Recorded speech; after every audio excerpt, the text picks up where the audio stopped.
You are tuned in to a Fireside chat with Zany Mystic.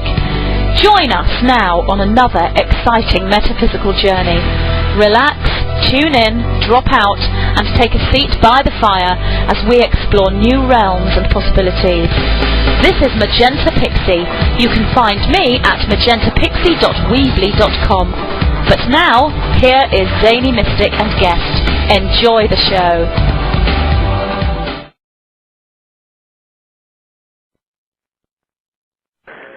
Good evening, everyone, and welcome back to a wonderful, exciting, riveting show.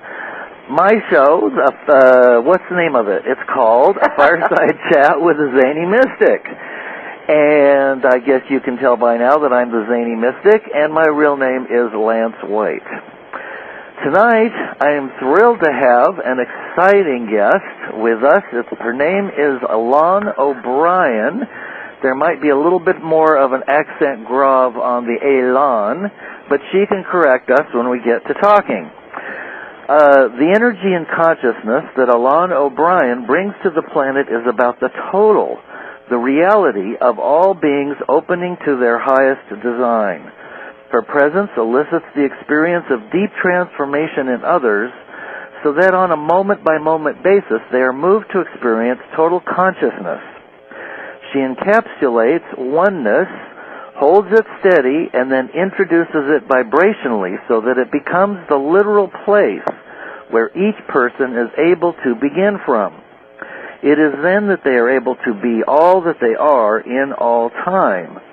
The shifts facilitated are powerful, poignant, and profound, inciting union at the deepest level of cell and soul. So let's bring her out to the show now and welcome her tonight and say hello to Elan. How are you, Elan? I'm great, Zany. Thanks for having me. It's a humble privilege. Well, don't be too humble. We're here on this planet, and that certainly counts for something. This is a difficult place to be at this time, isn't it? Well, I think we're all having a few interesting twists and turns in the transference of all that is, so... Well, yes. Now, you tell, maybe just for a little bit of background, you could delve a little bit into your spiritual journey and some of the interesting things you've done in your travels. I know you're a deep sea scuba diver. That you travel around the world. You've been to Peru and other countries, and maybe you could share just a little bit. And you make essences. You create special essences that are blessed. So maybe you could just talk a little bit about where your spiritual journey began officially for you and where it's taken you. Oh gosh, Zany, that would also be a Zany journey.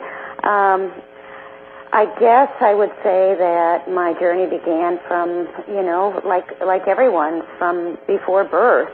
I did have the gift of being a lot more aware, a lot more conscious throughout many parts of my life than many people. It has taken me around the world. A lot of my work and sharing, my service, however you want to call it, has been about a lot of the planet herself, the grids, the activation of key points, key places, and of course the fact that we are all a part of that living, breathing organism, and how we, as humanity, relate to it. Go ahead. Speaking of the grids, a lot of people talk about doing grid work. It's not been my path to do that. But are the grids finally straightened out? I mean, it seems like everybody's always doing grid work, and my goodness, can't they fix those darn things? Well, I guess what I would probably say is that in the deepest truth, that grid work is the omnipotent unfolding expression. And so it's not just like, hey, we need to have the linear connection between your phone and my phone. Right. Of course, that is one aspect of it. Okay. But there is also primordial connections, which is, I guess, very much like taking a handful of pebbles and throwing them into the pond and saying, how do we all interrelate? And then there's the final, which is probably the fact that we're all trying to understand it more, but what's being considered in terms of quantum physics, but what we call the quantum field.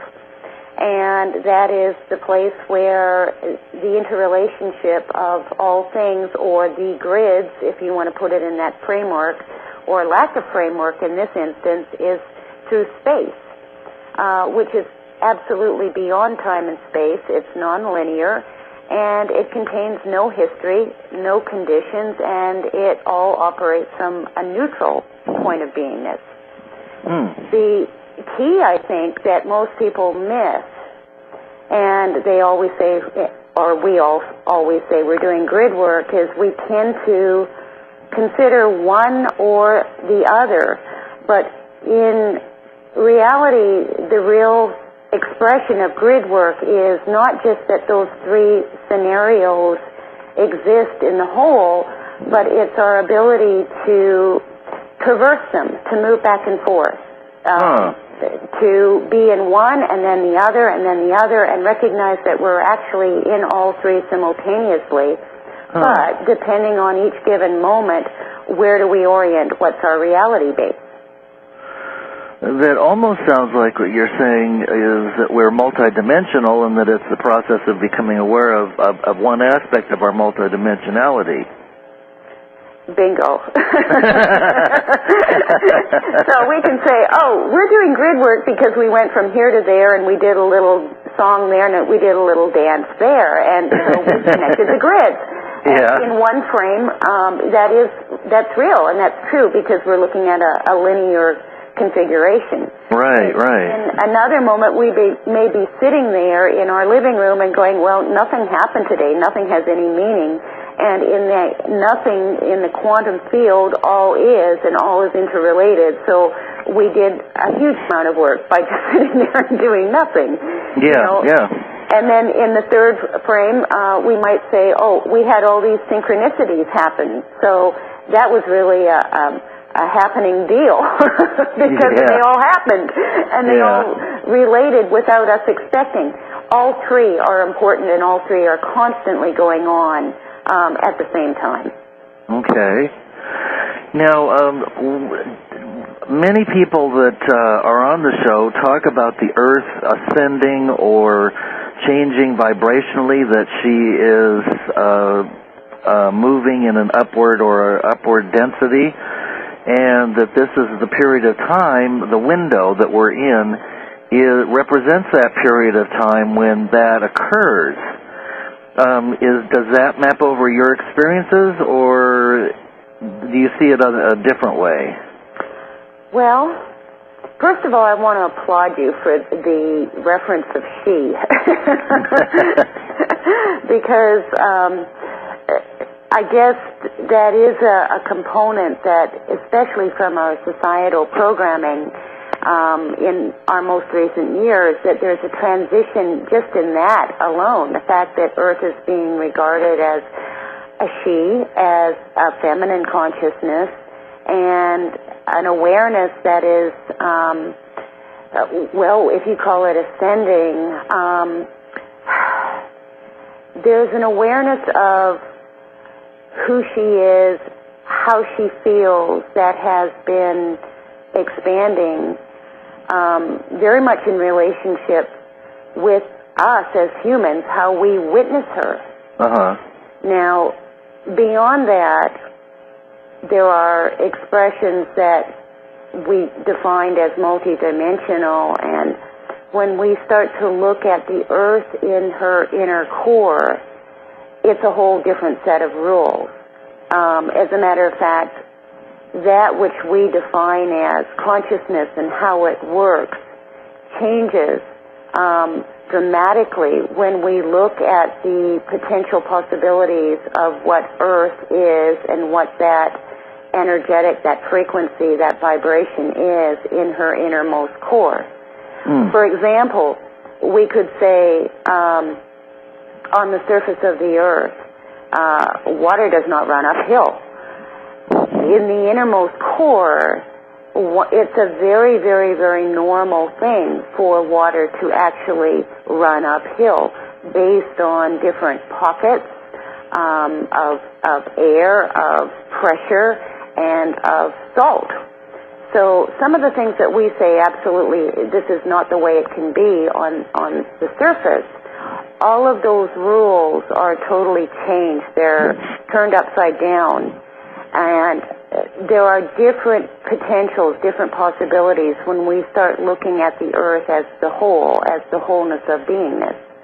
And similarly for ourselves, as we mirror that or witness that and look back at that, we find ourselves being challenged to consider things in different forms, in different expressions than any of the rules ever sort of said, this is how we play. There are new potentials, new possibilities as soon as we break down the old doorways. Well, that makes sense. And, of course, we do have a lot of beliefs about things which limit us, and that's a very long process, it seems, to be able to shed some of those beliefs so that we can, go back to a clean slate and, be in the now, be closer to the now than we usually are. And also as I understand it, the entire field around the Earth, the cosmos is all going, how do I say this, is all experiencing a similar process of some kind of cosmic shift.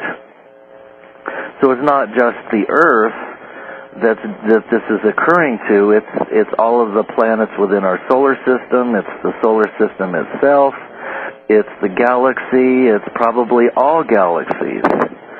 And so if you look at it from that viewpoint, it's pretty mind-blowing. Zany, there's a lot of beliefs that, and I actually subscribe to some of these myself personally, but that say that the reference point in terms of the multidimensional cosmos, all that is, all that surrounds the Earth, is basically the Earth is sitting in a kingpin position. And what is happening here at this particular point in time is going to have a direct relationship or reflection on the rest of the cosmos. And that is why we're under the microscope, so to speak. That's why there is so much attention on Earth. And that is why we as humanity are being asked to embrace not just the truth of our humanness, but also our multidimensional beingness, because in our wholeness, as we move to that place, we then have a direct relationship and are relating and interrelating on the all that is, everything around us, everything that we look out on, all those those beautiful stars and a million others that we can't see. There is a direct relationship happening right now that many are believing that the Earth is sitting in this kingpin position. So our own personal being multidimensional beings, our own personal relationship and our own personal evolution, and I'm going to call it evolution because it is about moving forward. It's about taking all that is and all that has been, but moving it into a greater expression of wholeness, has a direct relationship on the isness of all. Now, what about the idea that that presently it seems that we're living in a world in which the game board has been tilted in the favor of, let's just say, more negative polarity. It seems like we're